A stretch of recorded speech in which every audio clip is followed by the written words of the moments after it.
Anak codik sekolah tinggi, bini kaulah siang kaulah malam adindaku, sehari tak menatap mata, lus rindu sungguh luar biasa. Sayangnya ke bini, tapi ketika berubah menjadi bangkai, sayang itu pun mulai hilang. Kira-kira ibu lah kau tanya, Bu, kalau bapak kau mati, ibu ingin ikut kau tak? Sekali lah yang kau tanya, mana tahu salah dong awak. Bu, kalau bapak kau mati, ibu ingin ikut kau tak? Lai dong awak, Pak. Nasib awak tu.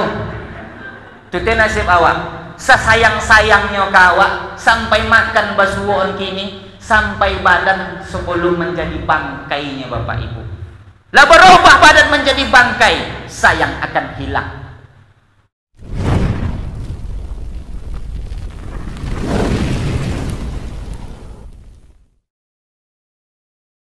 Warahmatullahi wabarakatuh.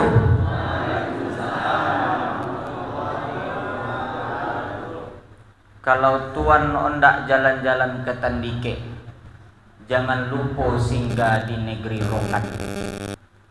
Nampak salam kurang semangat, mungkin gara-gara ndak pakai sarapan.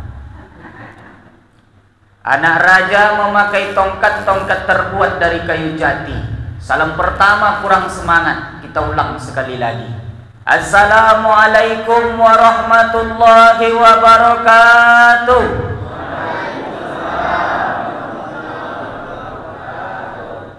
Alhamdulillah, alhamdulillahillazi wa kafa, wassalatu wassalamu ala rasulillah sayyidina wa maulana Muhammad ibni Abdillah wa ala alihi wa sahbihi wa man tabi'ahu wa mawala.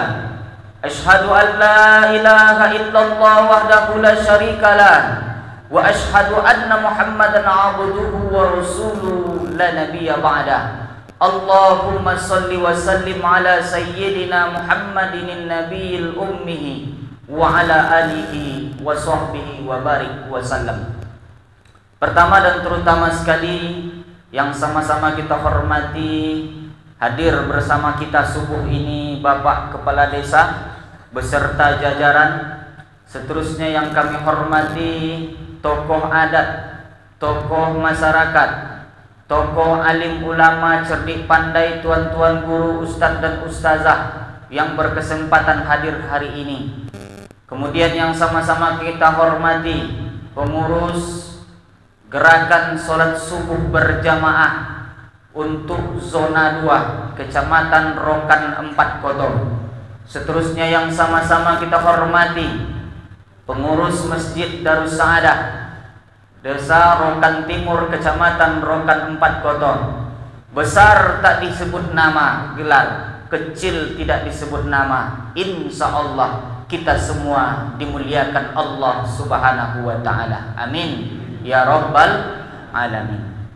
Bersyukur kita kepada Allah Subhanahu wa ta'ala dengan mengucapkan Alhamdulillahi Rabbil Alamin. Kullu amalin walam yubda' bihamdillah.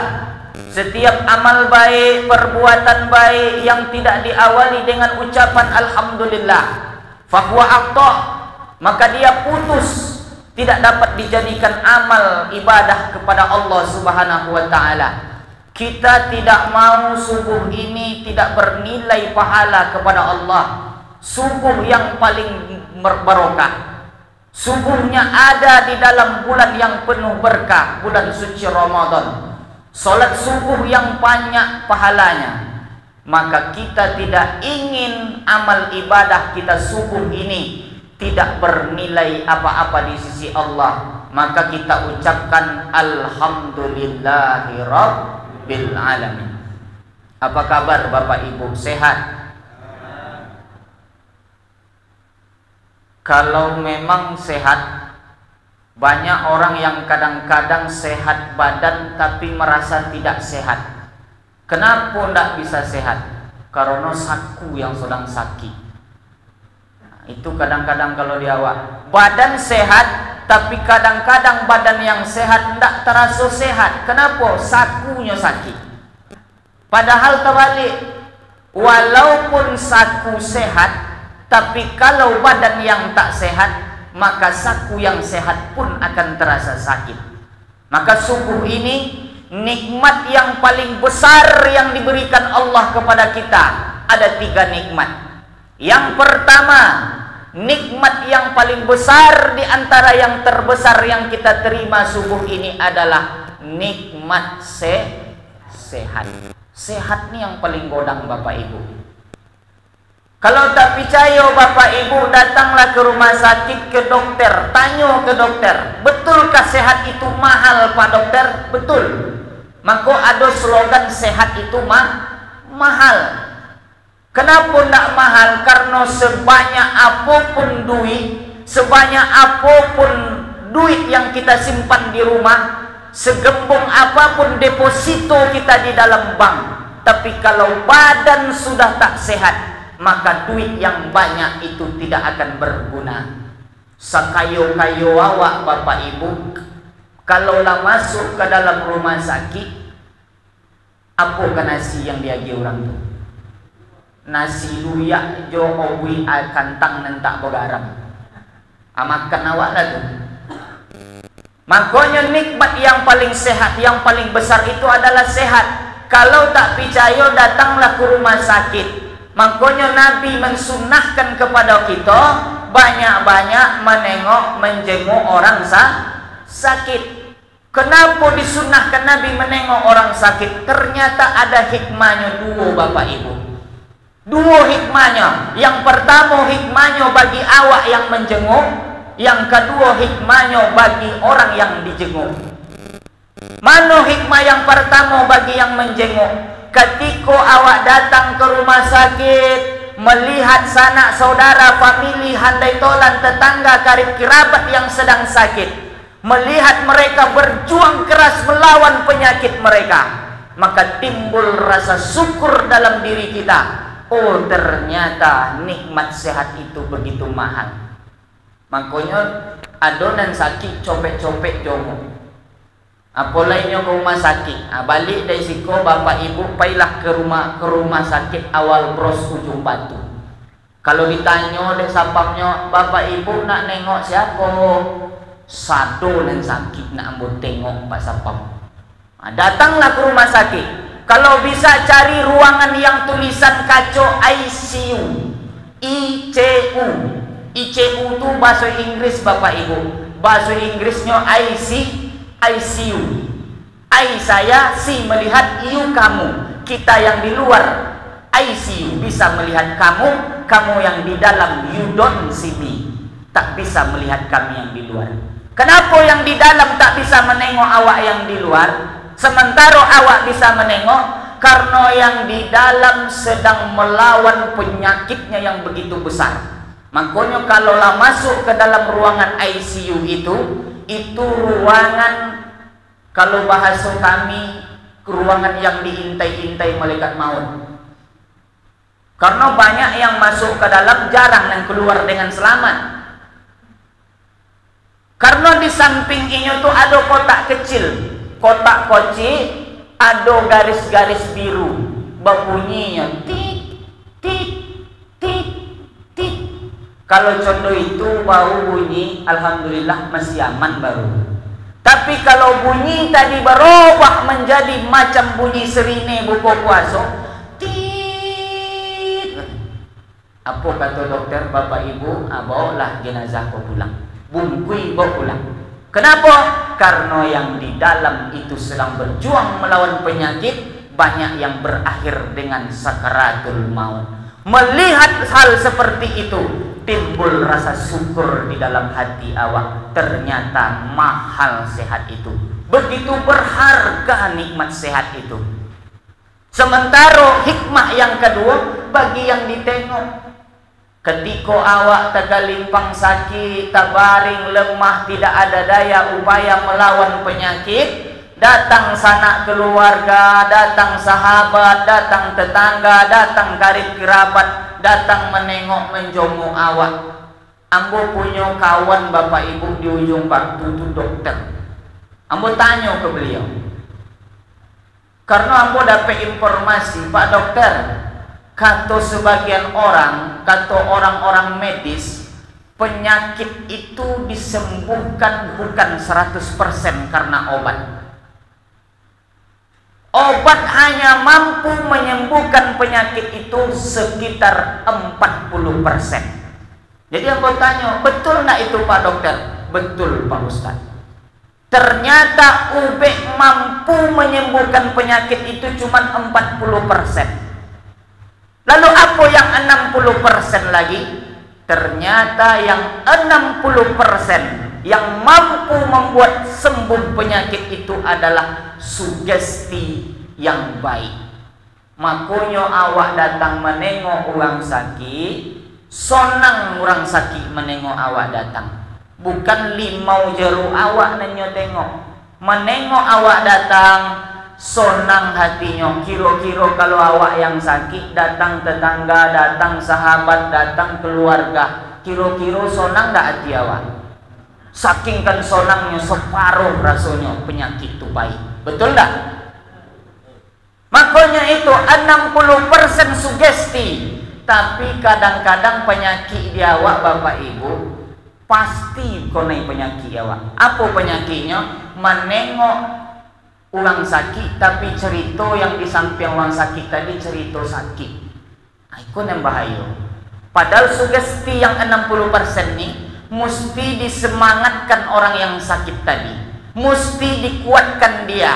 Sabar ya Pak, sabar ya Bu, insya Allah Bapak Ibu pasti sembuh.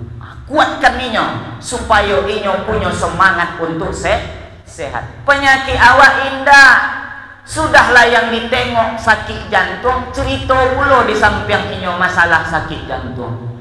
Oi potang dapat telepon dari kampung, rupanya orang sebelah rumah mati mendadak terkangkang di dalam kamar mandi. Apa aja sakit jantung. Bertambah sakit ibu tadi. Seharusnya lu mati, tambah mati. Kenapa? Karena cerita yang tak elok di depan orang yang sakit. Lah jole men cerita yang sakit ko asam urat, asam lambung. Aba cerita pula lah penyakit asam urat juga asam lambung. Jadi tak sembuhlah kawan tadi. Kenapa? Karena tak ada sugesti yang baik. Makanya kalau datang menengok yang sakit, berikan semangat sugesti supaya dia kuat dan semangat untuk sembuh. Itu hikmah yang kedua. Jadi nikmat yang pertama yang paling terbesar diberikan Allah adalah nikmat sehat. Yang kedua apa? Nikmat iman yang ada di dalam hati. Kalaulah nikmat iman ada, insya Allah kaki mudah untuk melangkah menuju ke rumah Allah. Kalaulah nikmat ada, badan pun akan terasa ringan untuk dibawa menuju ke rumah Allah Subhanahu wa ta'ala. Ini gerakan sholat subuh berjamaah ini Bapak Ibu, ini yang gerakan sholat subuh ini yang konsisten sampai hari ini. Satu-satunya di negara Republik Indonesia hanya ada di Kabupaten Rokan Hulu. Negara kalau provinsi lain awal-awal 212 dulu pecah. Oh semangat 212 tuh. GSSB di sebagian tempat ada, tapi hanya berjalan sebulan 2 bulan. Hanya Rokan Hulu lah yang bertahan sampai hari ini. Mudah-mudahan Bapak Ibu kita semua insya Allah istiqomah dalam melaksanakan sholat subuh berjamaah ini. Amin ya Rabbal Alamin. Subuh nih barokahnya banyak Bapak Ibu. Rakaatainil fajri, 2 rakaat sebelum subuh. 2 rakaat sebelum subuh. Ini bukan subuhnya yang dibahas Nabi kok Bapak Ibu. 2 rakaat sebelum subuh.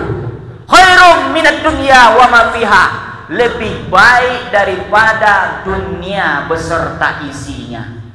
Jadi Bapak Ibu yang terjaga, yang terjamin sholat subuh berjamaahnya, inilah yang hakikatnya kata Nabi orang-orang kaya yang sebenarnya. Jadi awak yang hadir subuh kok uang kayu Bapak Ibu. Karena apa? 2 rakaat sebelum subuh saja lebih baik kata Nabi daripada dunia beserta isinya. 2 rakaat saja, belum lagi sholat subuhnya. Subuh ini sungguh mulia. Maka orang yang sudah terjamin sholat subuhnya, yang sudah terjaga salat subuhnya, kata Nabi, la fatahna alaihim barakatin minas sama'i wal ard. Allah turunkan ayat ke bawah barokah dari langit. Allah tumbuhkan seperti tumbuhan barokah. Maka barokah itu akan datang dari langit turun, akan tumbuh dari bumi tumbuh ke atas. Itulah barokah yang akan diberikan Allah kepada penduduk kampung yang melaksanakan sholat subuh berjamaah. Jadi sudah ibu besok Bapak Ibu istiqomah awak, mudah-mudahan turun barokah Allah. Sawit buang trek dan awak tetap jodoh itu. Malahan bowek sawit di Pasir Rambah kok, sakingkan rajinnya sholat subuh, barokah turun. Sawitnya 1 tandan, boweknya 1 ton. Amin. 1 ton 1 tandan. Kalau macam itu sawit Pak Ustaz perlu gak sehektar? Ndak perlu. Ambo 5 batang ini jadilah. Oh, 1 tandan 1 ton. Coba bayangkan, sebatang beko ompek tandan, ompek ton kali 5 batang, 20 ton kali 2000. Kemana menjepiti zaman kini? Mustahilkah itu terjadi? Tidak, karena itu kerja Allah. Kerja Allah, kalau menurut Allah itu tidak ada yang mustahil. Ana urid wa anta turid wallahu fa'alun lima yurid. Kita semua punya keinginan, tapi kalau Allah tidak menginginkan itu terjadi, maka tidak akan terjadi. Tapi menurut akal pemikiran kita itu tidak bisa terjadi. Tapi kata Allah, wallahu fa'alun lima yurid, maka itu semua akan terjadi. Jadi menurut logika awak, sawit setandan bawek 1 ton itu tidak pernah capai dewa dulu. Tapi kalau Allah yang berkehendak, tak ada yang mustahil. Jangankan 1 ton, 10 ton pun jadi. Nah, jadi macam itu. Datang sholat subuh berjamaah, ramaikan sholat subuh berjamaah, gerakkan sholat subuh istiqomah. Insya Allah barokah Allah itu turun bahaya. Insya Allah barokah Allah itu akan diturunkan Allah untuk negeri Pasir Rambah ini. Amin ya Rabbal Alamin. Nabi itu orang yang paling tegas Bapak Ibu. Memang Nabi itu kalau ciri-cirinya lemah lembut, tidak pemarah, tapi ada masanya Nabi tegas. Bukan marah, tapi dia tegas. Makanya Nabi Bapak Ibu siap sembahyang, beliau tidak contoh apa tadi, duduk menghadap kiblat, baca wirid, tahlil, tahmid, baca doa menghadap kiblat. Kalau Nabi tidak. Nabi kalau sudah sembahyang, Assalamualaikum warahmatullah, Assalamualaikum warahmatullah, togaknya madonnya ke belakang, ditengoknya wajah sahabat itu satu-satu. Asal ada yang tak datang, As-Sayyidu Fulan, As-Sayyidu Fulan, mana si anu, mana si anu, mana si anu. Kenapa tak datang sholat subuh berjamaah? Kenapa tak datang ke masjid? La tanhiyana, jangan kau ulangi lagi. La uharriku alaihi buyutahum. Kalau kalian masih sholat di rumah, akan kubakar rumah kalian, kata Nabi. Begitu Nabi tegas dalam hadis ini. Siapa yang sembahyang di rumah, silakan, silakan sembahyang di rumah. Besok pagi kubakar rumahnya. Jadi kalau Nabi hidup zaman kini Bapak Ibu, oh bertambah titik hotspot api ya Pak. Saking banyaknya rumah yang terbakar. Kenapa? Karena tak menjaga sholat subuh. Nabi tegas. Dia memang tak pemarah, tapi kalau masalah sholat berjamaah, Nabi tegas. Siapa yang tak sembahyang jemaah, ulanglah sekali lagi. Ambo panggang rumahnya, kata Nabi. Anjir zaman kini, penuh jamaah, ramai masjid. Makanya dalam sholat subuh berjamaah ini, kita kembali bangkitkan giroh dan semangat kita, bahwa kita ingin menggapai berkahnya Allah Subhanahu wa Ta'ala. Kita ingin menggapai, mengetuk pintu langit supaya turun berkah dan ampunan Allah ke dalam negeri kita ini. Kalau sholat subuhnya terjaga, kalau sholat subuhnya rutin, insya Allah kampung ini jauh daripada maksiat. Insya Allah kampung ini jauh dari kata-kata yang tidak diridhoi Allah Subhanahu wa ta'ala. Cuman kini penyakit PR awak basamo baik gay SB di ujung batu, mau di Rokan zona 1, mau yang di Pasir, bahkan yang di zona 2. Apa tugas awak? Mengajak anak-anak muda untuk datang sholat subuh berjamaah. Ajak anak-anak awak. Ambo termasuk ustadz kalau di ujung batu, Bapak Ibu, termasuk ustadz yang agak tegas dan agak sensi kalau dibahas masalah anak-anak. Kalau ada pengurus yang melarang membawa anak kecil datang ke masjid, ambo agak termasuk yang agak naik pitam. Ada satu masjid di ujung batu tuh Bapak Ibu memang melarang total anak-anak datang ke masjid. Jadi kalau nak datang sembahyang jangan bawa anak.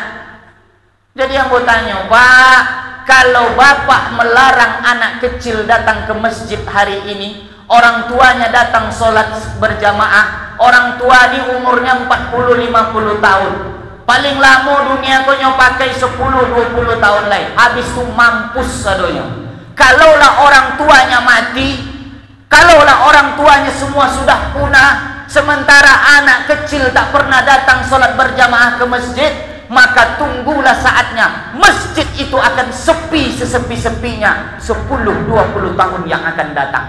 Hari kau ambo tengok GSSB selama itu ampun yang paling ramai anak-anak. Masya Allah, ikulah yang akan menjadi ulama, bupati, Rokan Hulu, kades, camat, insya Allah untuk di masa yang akan datang. Amin. Ya Rabbal Alamin. Awak nelayan kau mati besok kau, Pak. Siapa yang akan menghuni masjid nih? Siapa yang akan meramaikan masjid Darus Saadah nih? Kalau tidak mereka-mereka ini. Kenapa mereka yang meramaikan? Karena mereka dari sekarang sudah diajak datang sholat berjamaah ke masjid. Kalau dari kini tak datang ke masjid, tak diajarkan, tak diajak ke masjid, sampai godang inyot nakkan terbiasa untuk datang ke masjid. Maka hari ini datang gerakan sholat subuh berjamaah, ramaikan gerakan sholat subuh berjamaah, bawa anak-anak muda kita. Insya Allah berkah langit turun, berkah langit tumbuh nanti insya Allah di negeri kita ini. Karena kita mencari keberkahan Allah melalui gerakan sholat subuh berjamaah ini.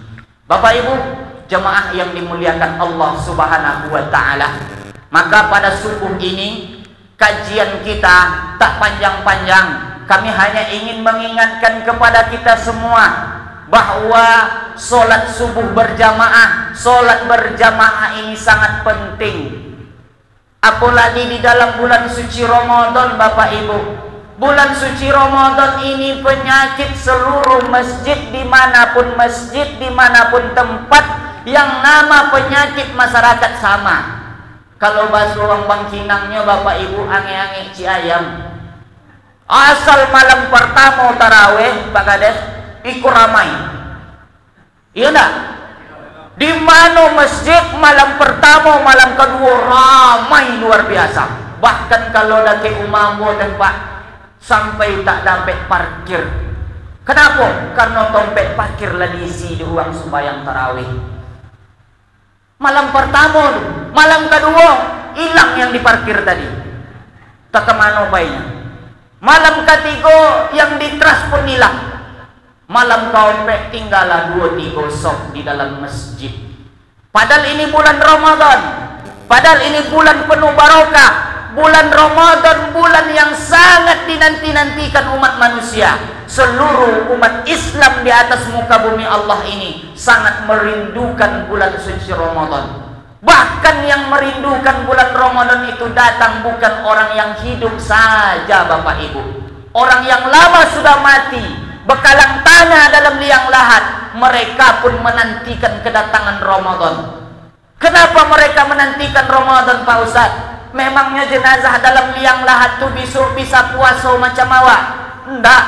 Apakah jenazah yang dalam liang lahat itu menunggu Ramadan? Apakah mereka ingin datang sholat tarawih dengan kita? Tidak. Lalu kenapa jenazah itu menantikan kedatangan Ramadan sementara mereka tidak bisa berpuasa bertarawih, bertadarus macam kita. Ternyata jenazah yang ada dalam liang lahat itu sangat menantikan Ramadan itu datang. Karena selama bulan suci Ramadan, azab kubur dihentikan oleh Allah Subhanahu wa ta'ala. Itulah penyebabnya jenazah dalam liang lahat itu, Bapak Ibu, menanti-nantikan kedatangan bulan suci Ramadan. Yang mati saja menantikan kedatangannya. Kini ada orang yang hidup tapi tidak peduli dengan masuknya Ramadan. Mau masuk Ramadan mau tidak, puasa-puasalah. Nak sembahyang tarawih lah. Nak bersedekah lah. Nak bertadarus lah. Neneknya nak mau tahu dengan Ramadan ini. Itulah penyakit kita kadang-kadang. Awal Ramadan semangat, puasa mantap, sholat tarawih ramai, tadarus ramai, tapi itu hanya berlangsung 2-3 malam saja.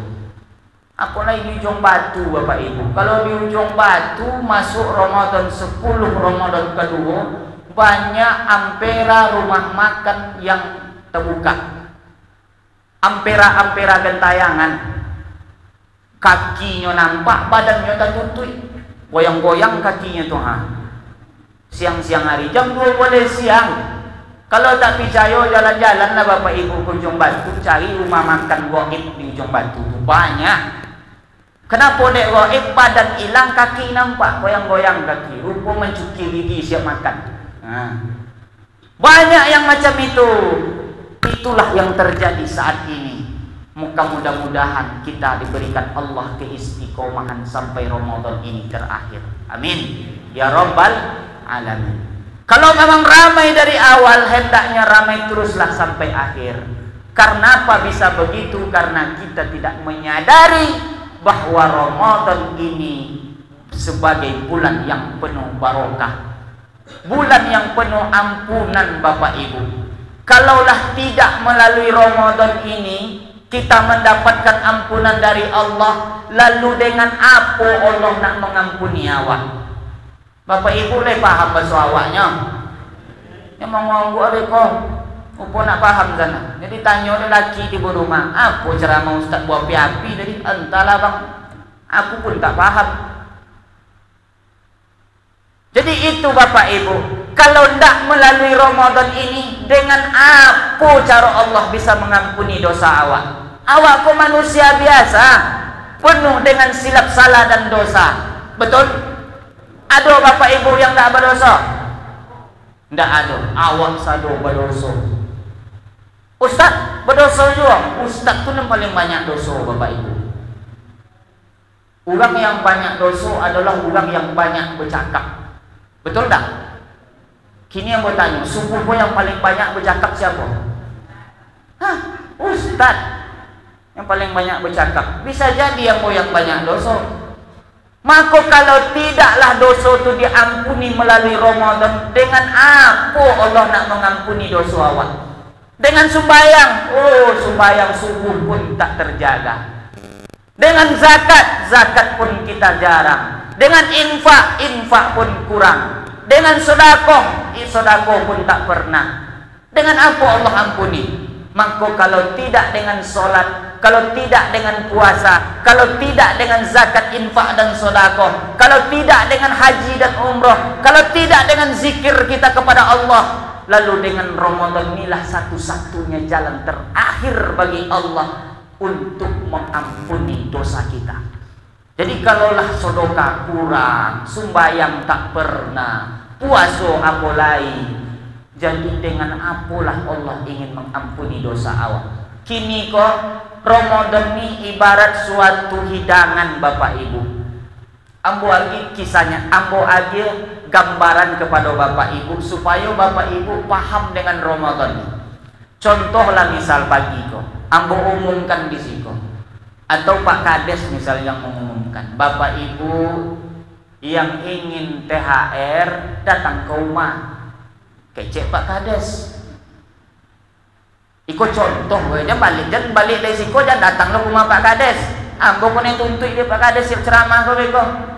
Contoh, Jadi diumumkan Pak Kades, Bapak Ibu warga desa Ujuk, desa Rokan Timur yang ingin baju rayo, yang ingin kue rayo, yang ingin THR 2 juta datang ke rumah. Kata Pak Kades. Kira-kira Bapak Ibu nio tak yang ditawari Pak Kades tadi? Nio apa indah? Indah. Indah apa ya? Bingung ya Pak Kades. Apa cara Pak Kades? THR 2 juta, kue rayo diagih, baju rayo diagih. Kata Pak Kades syaratnya satu, datang ke rumah jompuy. Tiba Bapak Ibu di rumah, lah disiapkan, lah dihidangkan deh Pak Kades di atas meja. Di situ ada kue rayonya, di situ ada baju rayonya, di situ ada amplop bayi sili 3 juta untuk THR. Kira-kira kalau ibu lah sampai di rumah Pak Kades lah nampak barang tu taidang, Bapak Ibu ambil apa tidak? Ambil tak? Ambil. Karena memang itu halal untuk awak. Kata Pak Kades yang iyo datang ke rumah, kinilah datang ke rumah lah nampak taidang. Kira-kira awak ambil apa tidak? Ambil. Orang yang mengambil itu adalah orang yang cerdas. Tapi yang jadi masalah ada orang yang pelanak pelongok sok-sok jual mahal. Tiba di rumah Pak Kades, alah baju rayo macam itu di serba 35 di ujung batu banyak. Dicubanya kue rayo, alah kue rayo macam itu pandai nyambung kuenya. Ditengoknya kue THR, THR itu banyak THR dari Kades sekolah. Nggak diambilnya. Maka itulah gambaran Ramadan Bapak Ibu. Ada orang yang sudah dihidangkan Allah tentang Ramadan.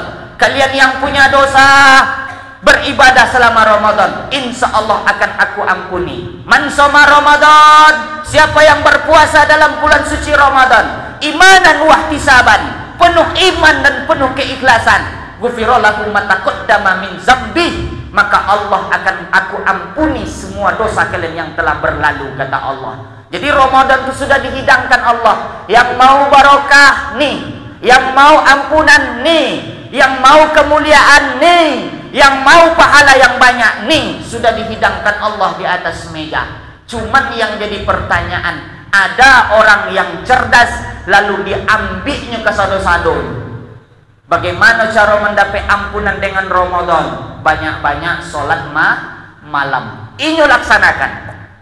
Bagaimana cara mendapatkan kemuliaan dalam bulan suci Ramadan?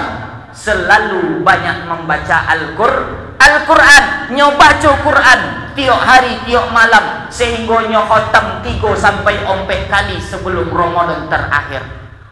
Kalau inyo ingin dapatkan keberkahan, dia jaga puasanya, dia berikan pahala puasanya yang sempurna kepada Allah. Nyotolan sadonya Bapak Ibu, nyo ambil sadonya tawaran dari Allah tadi. Ini adalah orang yang cerdas. Tapi ada orang yang sok-sok cerdas, tapi tidak pernah mengambil tawaran dari Allah.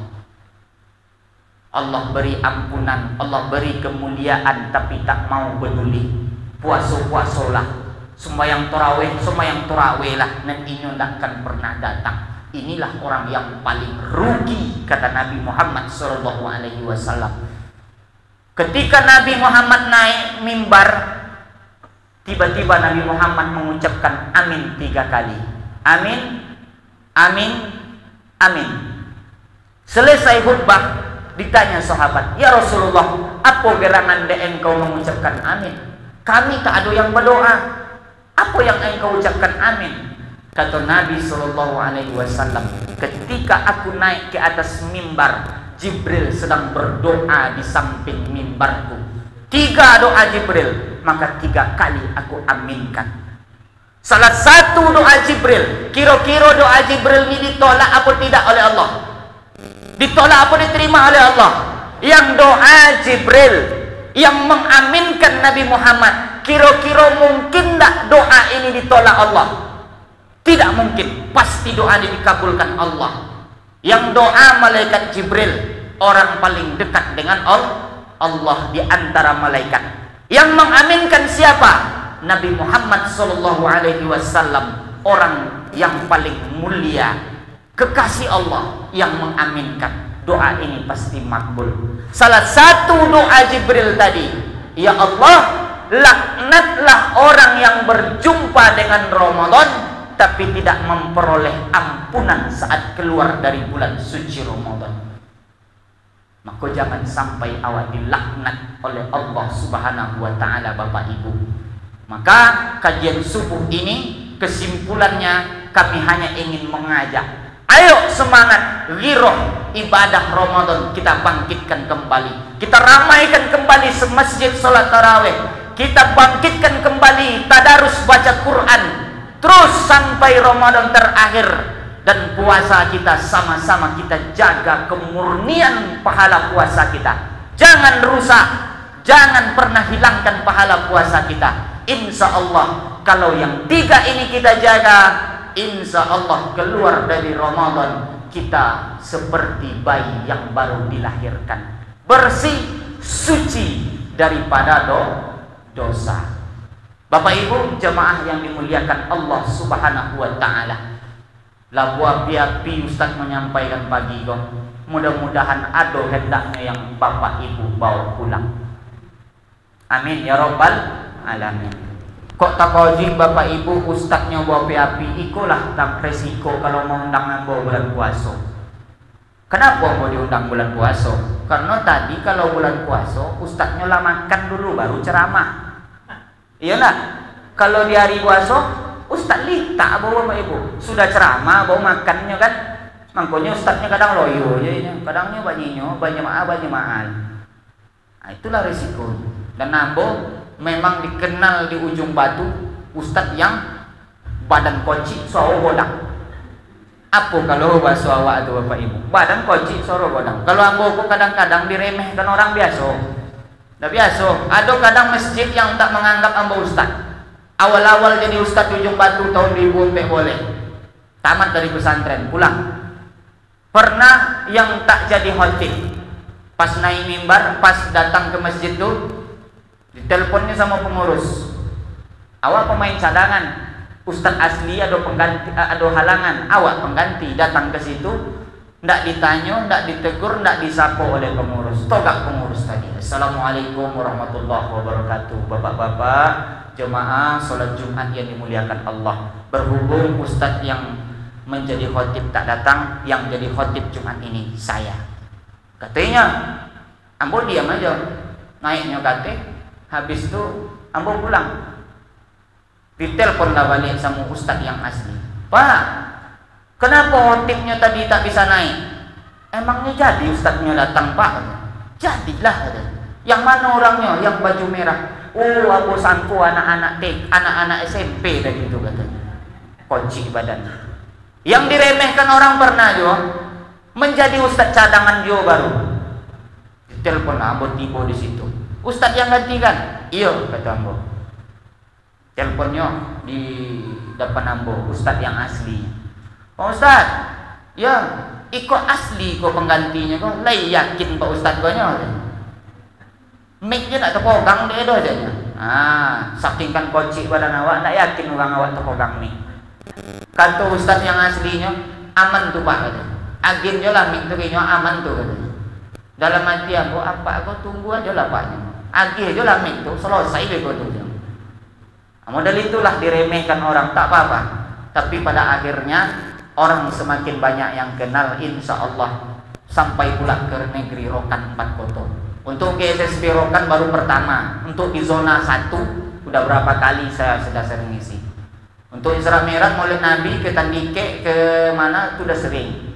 Tahun kemarin bolak-balik ke Tandike ke apa nama kampung dalam tu Kubudono, apa lah itu Sungai Kijang. Pokoknya doke ke akhirat kampung tu lah. Sungai Taleh 5 kilo lah sampai akhirat. Kalau sampai yang mau tu Bapak Ibu.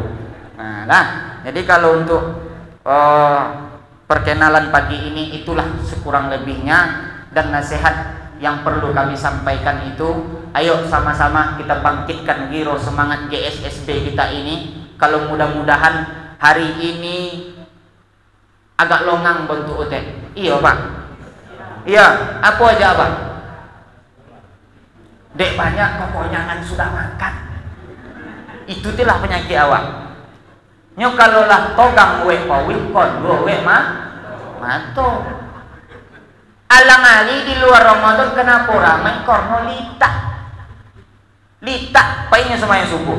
Tahunya aduh kacang hijau pagi kok ada datangnya. Pagi kok ngapa apa gitu. Lah konyang pawil hilang. Nah, jadi itu. Mudah-mudahan insya Allah semakin sholat subuh kita jaga, insya Allah berkah Allah akan turun bahaya. Yang kedua, pesan kami, semangat riroh ibadah Ramadan kita bangkitkan kembali. Insya Allah hari ini masjid kita menumpang bahasanya tadi, sebenarnya tak menumpang. Masoji awak juga. Masoji awak mana tuh sedang berehab. Lah apa pola mau berehab tuh Pak?